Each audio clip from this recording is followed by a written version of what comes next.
میرے نبی کا نام محمد ہے۔ جب اس نے نبی کا نام سنا تو نبی کا نام سن کے اسے سکون آ گیا، کیونکہ اور اس علاقے میں اس وقت محمد نام کا کوئی بندہ نہیں تھا۔ اسے بڑا سکون ملا محمد کا نام سن کر۔ وہ اٹھا مجمع سے گیا، اپنا سیدھے اپنی بیوی کے پاس گیا، اپنے گھر میں جاتا ہے، جا کے کہتا ہے اے میری بیوی، میں تمہیں ایک بات کرنا چاہتا ہوں۔ وہ سن رہی ہے، کیا بات ہے؟ وہ کہتا ہے کہ میں نے ابھی سنا ہے کہ مدینے کے اندر ایک نبی ہے، اس نے اعلان کیا ہے کہ میں نبی ہوں اور میرا نام محمد ہے، اور جس کو میں مانتا ہوں وہ ایک خدا ہے،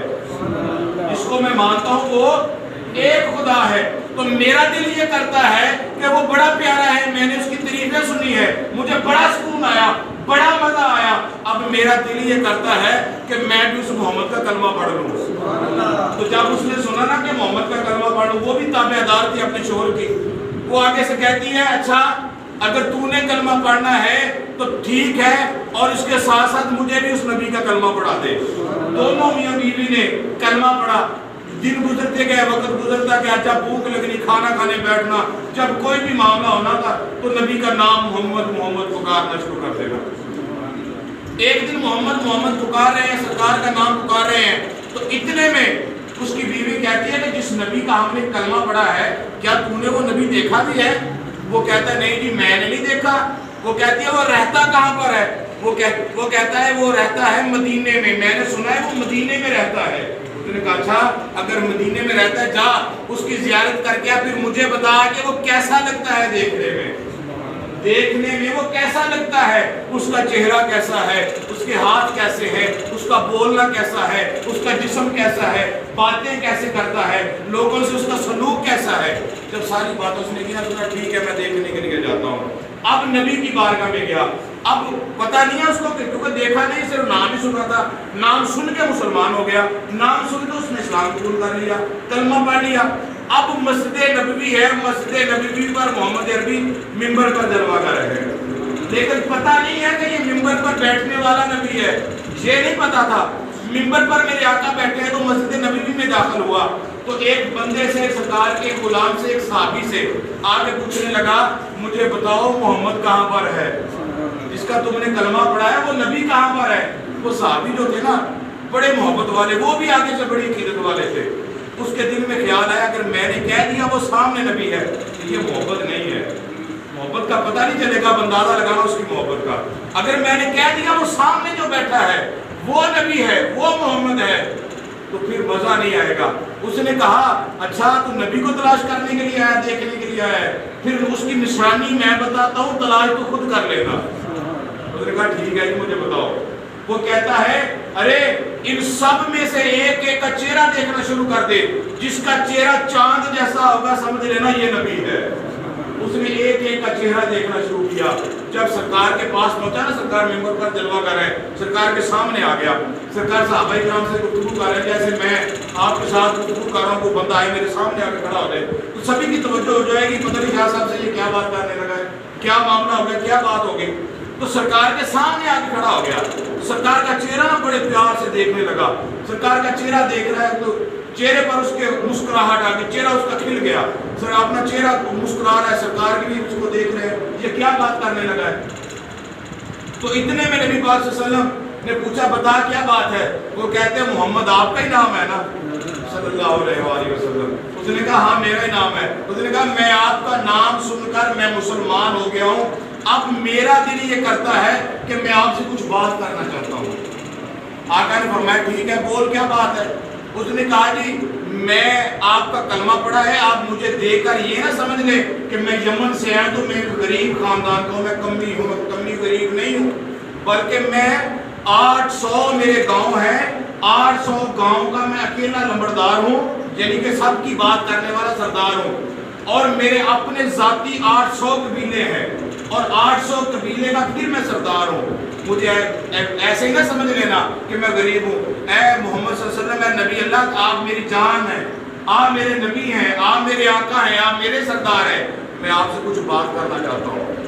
جو محبت والا بندہ ہوتا ہے نا اس کی محبت کا انداز بھی بکرا ہی ہوتا ہے، بکرا انداز ہوتا ہے۔ جیسے وہ مدینے میں ایک رہتا تھا نا نبی پاک صلی اللہ علیہ وسلم، محبت کرنے والا سرکار کا غلام تھا، تو میرے نبی نے فرمایا کہ جب بھی کوئی اپنے سے اعلیٰ شخصیت کے پاس ہے نا، کوئی ہاتھ میں سبزہ لے کر جائے، جیسے آج کل لوگ پیروں کے پاس جاتے ہیں، کوئی نذرانہ کوئی گول وغیرہ یا فروٹ وغیرہ یا کوئی مٹھائی کوئی چیز لے کر جاتے ہیں، تو میرے نبی نے جب یہ کہا نا کہ جب بھی کوئی اعلیٰ شخصیت کے پاس جائے تو کچھ نظر و نیاز یعنی کہ سبزہ ہاتھ میں لے کر جائے۔ وہ صحابی نبی پاک کے ایسے محبت والے تھے کہ جب بھی مدینے میں آنا نا، سرکار کی بارگاہ میں حاضر ہونا، تو غریب تھے، مال و دولت پاس نہیں تھی، تو مدینے کی ایک دکان تھی، دکان پر چلے جانا اور وہاں سے کچھ سبزیاں لینی، کوئی فروٹ لینے، کوئی چیزیں لینی، اور لے کر جب چلنے لگا نا، دکاندار نے پوچھنا جس کے پیسے کون دے گا، اس نے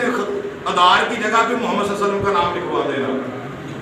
سرکار کی بارگاہ میں تحفے دینے، سرکار نے تحفہ قبول کرنا، پھر سرکار نے اسے اپنی طرف سے تحفے دینے، وہ اپنا تحفہ نبی کو دے دینا، نبی سے تحفہ لے کر اپنے گھر جانا، خود بھی کھانا، بچوں کو بھی کھلانا۔ وقت گزرتا گیا، ایک دن وہ دکان پہ کھڑا ہے، دکاندار سے کہہ رہا ہے وہ بھی مجھے دے دے، وہ بھی مجھے دے دے، وہ بھی دے دے۔ میرے آقا کا پھر بازار سے گزر ہوا، جب آقا کا بازار سے گزر ہوا نا، تو سرکار کے کان میں آواز پہنچی، اس نے کہا جی اس کے پیسے کون دے گا، اس کی قیمت کون دے گا؟ اس نے کہا اس کی قیمت محمد بن عبداللہ دیں گے۔ سرکار کے باپ کا نام عبداللہ تھا نا، کہ محمد بن عبداللہ دیں گے۔ تو وہ دکاندار جو تھا وہ بھی نبی پاک کا کلمہ پڑھنے والا تھا، نبی پاک سے محبت کرنے والا تھا، تو اس نے کوئی بات نہ کرنی، نبی پاک کے نام پر ادھار لکھتا رہا، قرضہ لکھتا رہا، بات چلتی رہی۔ تو جب نبی پاک نے اپنا نام سنا نا، تو سرکار پیچھے سے آئے، واہ مقدر صحابی تیرے کیسے مقدر ہیں کہ میرے نبی ہے، میرے نبی نے پیچھے سے آگے اسے پکڑ لیا، اپنے بازو میں لے لیا اور اس کی آنکھوں پہ ہاتھ رکھ دیا۔ کتنے مقدر والا ہوگا کہ جس کو میرے نبی اپنے سینے سے لگا رہے ہوں گے۔ تو میرے نبی نے پوچھا، کہا یا رسول اللہ آپ نے تو کہا تھا کہ جو میرے پاس آئے گا سبزہ لے کر آئے، مجھ میں تو اتنی دولت نہیں میرے پاس تھی، مجھ میں اتنی طاقت نہیں تھی کہ میں اپنی جیب سے لے کر آتا، لیکن یا رسول اللہ میں یہاں پر آپ کا نام لکھا کر آپ کی بارگاہ میں لاتا رہا۔ تو سرکار نے اپنی جیب سے، یعنی کہ ایسی محبت بھی ہوتی ہے، محبت والوں کا انداز ایسا ہی ہوتا ہے۔ جب سرکار کے سامنے کھڑا ہوگا نا، یا رسول اللہ میں 8 قبیلوں کا سردار ہوں، 800 قبیلوں کا سردار ہوں، 800 گاؤں کا نمبردار ہوں۔ سرکار نے فرمایا اچھا بتا کیا؟ اس نے کہا جی میں آپ سے کچھ سودا کرنا چاہتا ہوں۔ میرے آقا نے فرمایا بتا کون سا سودا کرے گا، کیا سودا کرے گا؟ اس نے کہا جی میں سودا یہ کروں گا کہ اگر میں اپنے 800 کے 800 قبیلے کو میں مسلمان کر دیا، اگر میں نے 800 قبیلے کو، 800 گاؤں کو میں نے اپنے کو مسلمان کر لیا، ان کو اسلام قبول کرا دیا، کیا یا رسول اللہ مجھے کیا دیں گے؟ میرے نبی نے فرمایا جا میں نے تجھے جنت دی۔ بلند آواز سے سبحان اللہ۔ کیا کہا؟ میں نے تمہیں بلند آواز سے میں نے تمہیں جنت دی۔ اس نے جب یہ سنا نا کہ سرکار نے کہا میں نے تمہیں جنت دی، وہ مسکرا پڑا، کہا نہیں یا رسول اللہ یہ نہیں، جنت کا حقدار تو میں اس وقت ہی ہو گیا تھا کہ یا رسول اللہ جب سے میں نے آپ کا کلمہ پڑھا تھا، جنت کا حقدار تو میں تب ہو گیا، اب مجھے جنت کی ضرورت نہیں ہے، اب مجھے کوئی اور چیز کا سودا میرے ساتھ کرے۔ میرے آقا نے فرمایا میں نے تجھے فلاں مکان دیا۔ اس نے کہا یا رسول اللہ مجھے مکان کی ضرورت نہیں ہے، میں تو 800 گاؤں کا نمبردار ہوں، 800 قبیلے کا اکیلا سردار، مجھ پر اللہ کا بڑا کرم ہے، اس کی ضرورت۔ میرے آقا نے فرمایا بول کیا چاہتا ہے؟ اس نے کہا نہیں یا رسول اللہ آپ اپنی خوشی سے جو دینا چاہیں میں لوں گا۔ ادھر میرے نبی مسکرائے میں دے بھی رہا ہوں، یہ لے بھی نہیں رہا، آگے سے کہہ رہا ہے جو دو گے میں لے لوں گا۔ محبت والا تھا نا، محبت انوکھی محبت تھی۔ تو میرے آقا نے فرمایا اب سن، وہ حیرانگی سے سرکار کی طرف دیکھنے لگا، چہرے پر مسکراہٹ ہے۔ سبھی لوگ، سبھی صحابہ کرام، مسجد نبوی بھری ہوئی تھی، سب کی توجہ اس صحابی پر تھی، اس غلام پر تھی کہ یہ سرکار سے کیسے باتیں کر رہا، ہمیں تو اتنی ضرورت نہیں ہے کہ ہم آقا کے سامنے ایسے کھڑے ہو جائیں، تو یہ کیسے سرکار کے ساتھ بات کر رہا ہے؟ سبھی حیرانگی سے دیکھنے لگے۔ میرے آقا نے فرمایا جا میں نے تجھے 800 اونٹوں کی قطار دے دی۔ کس کی قطار دے دی؟ 800 اونٹوں کی قطار دے دی۔ اس نے کہا جی ٹھیک ہے جی، اب وہ خوش ہو گیا۔ پھر وہ آقا کی بارگاہ میں آیا، نہیں یا رسول اللہ اب ایسے بات نہیں ہوگی، ایسے نہیں ہوگی، آپ مجھے لکھ کر دیں، یعنی آپ مجھے لکھ کر تحریر کر کے دیں۔ میرے نبی نے علی کو آواز ماری، علی آئے، علی اس کو تحریر کر دو، اس کو کاغذ کے اوپر لکھ دو۔ اب اس نے کاغذ کی تحریر کو اپنی جیب میں ڈالا اور پھر پیچھے نہیں ہٹا۔ اب آقا سے کہتا ہے اے نبی اللہ، اے یا رسول اللہ، اے میری جانوں کے، اے میری ایمان کے مالک، اے محمد مصطفیٰ، اب بھی مجھے اس بات ابھی بھروسہ نہیں ہے۔ میرے آقا نے فرمایا میں نے تمہیں کہہ بھی دیا ہے، میں نے تجھے لکھ کر بھی دے دیا ہے، اب تجھے کون سی پریشانی ہے؟ وہ کہنے لگا یا رسول اللہ اب ایسے بات نہیں چلے گی، آپ نے مجھے کہہ دیا میں جاؤں اپنے علاقے میں 800 خاندان کو 800 قبیلے کو میں مسلمان کروں 800 گاؤں کو مسلمان کروں سبھی لوگوں کو میں تبلیغ اسلام کروں سب لوگ اسلام قبول کر لیں 800 کے 800 پورے ہو جائیں اب میں رکا لے کر آپ کی جانب آ رہا ہوں تو رستے میں میرے جسم سے روح نکل جائے تو پھر اس کا کیا بھروسہ ہوگا وہ 800 اونٹ وہ میرے کیسے کام آئے گا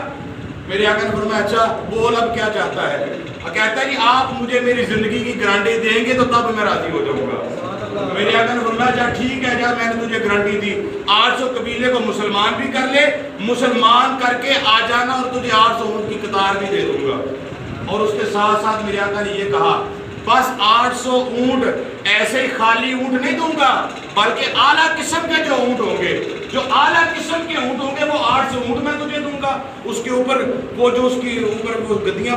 گلی ہوتی ہیں اسے کچاوا کہا جاتا ہے اس کے اوپر کچاوے بھی ہوں گے اس پر سامان بھی لگا ہوا ہوگا خالی اونٹ نہیں ہوں گے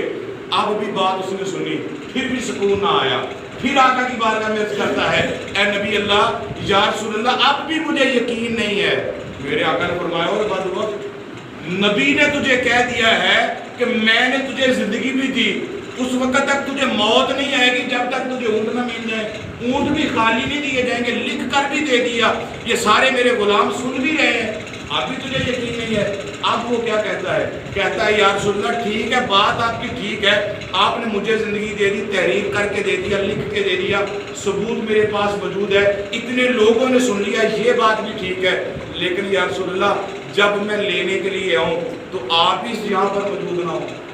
پھر مجھے کون دے گا میرے آقا نے فرمایا اگر تو یہاں پر دنیا پر نہ ہوگا تو یہ مال تیرے وارث کو دیا جائے گا اگر میں یہاں پر موجود نہ ہوا یہ مال میرا وارث تجھے دے گا آپ کو پتا ہے نبی کے وارث کون تھے پتا ہے کسی کو نبی کے وارث کون تھے حضرت محمد مصطفیٰ صلی اللہ علیہ وسلم کے بعد نبی کے وارث جو تھے نبی کی گدی کے جو وارث تھے صحابہ کرام کا تو ورال مقام ہے نا نبی کے گھر والوں میں نبی کے جو پہلے وارث ہیں ان کا نام حضرت سیدنا امام حسن ہے حضرت امام حسین کے جو بڑے بھائی ہیں ان کا نام امام حسن ہے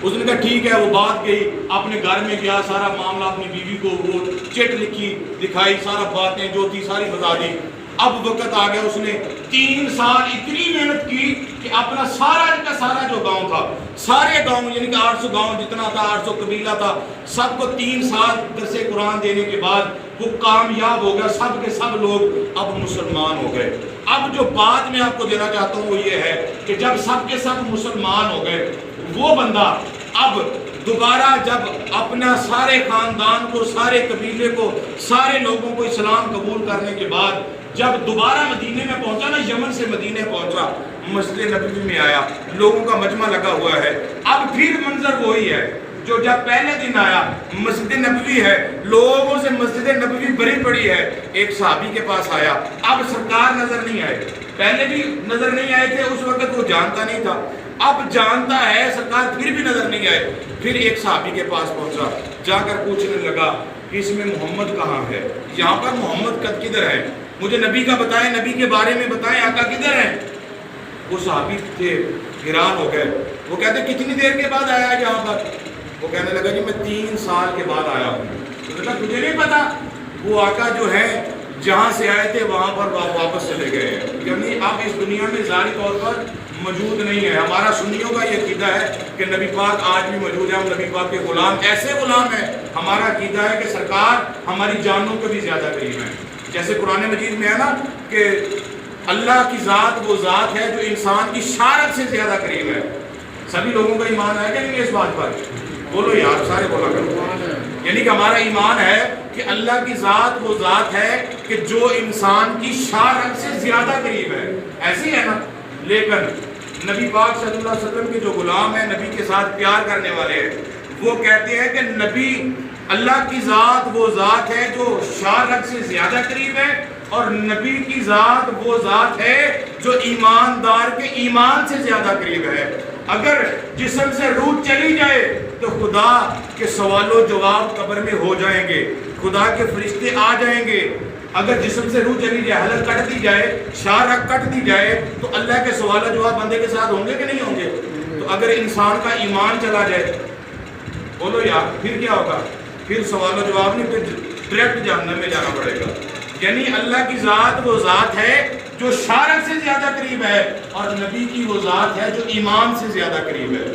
اب وہ صحابی نے جب سارا معاملہ سنا نا تو حیران ہو گیا, چہرے پر افسردگی آ گئی اور جیب سے پرچی کو نکالا, پرچی کو نکال کے ایسے اوپر کیا, پرچی کو دیکھ رہا ہے, کہہ رہا ہے واہ پرچی ہے, اب تیرا میں کیا کروں, اب میں کدھر سے منہ ڈھونڈوں, مجھے کیا پتا کہ نبی کا وارث کون ہے. اتنی بات ہوئی نا تو پیچھے سے نبی کے غلام ہے جس کی عمر 300 سال ہے, بلند آواز سے اور بلند آواز سے کہیں, نبی کے وہ غلام ہے جس کی عمر 300 سال یا 350 سال ہے, نام اس کا حضرت سلیمان فارسی ہے. سرکار حضرت سلیمان فارسی پیچھے سے آئے, اس بندے کے موڈے پہ ہاتھ رکھا, ہاتھ رکھ کے کہتا ہے ارے تو کس بات پہ پریشان ہے. اس نے کہا میں بات اس پہ پریشان ہوں, نبی نے مجھے کہا تھا اپنے سب خاندان کو 300 کے 300 خاندان 300 کے 300 گاؤں کو تو مسلمان کر کیا, اور یہ پرچی جو تھی وہ مجھے لکھ کر دی تھی. اب میں پریشان اس لیے ہوں, میں اس پرچی کا جو وارث ہے اسے کہاں سے تلاش کروں. اس نے نا حضرت سلیمان فارسی نے اس کے بازو کو پکڑا اور حضرت امام حسن کے دروازے پر لے گیا. جب حضرت امام حسن کے دروازے پر پہنچے, پتہ ہے امام حسن کون ہے, امام حسن سے محبت کرنے والے کیسے ہیں. ایک مرتبہ یمن کی اور مدینے والوں کی آپس میں لڑائی ہو گئی, اس لڑائی کو حضرت امام حسن نے صلح میں تبدیل کر دیا. جب صلح میں تبدیل کیا گیا تو یمن کے لوگوں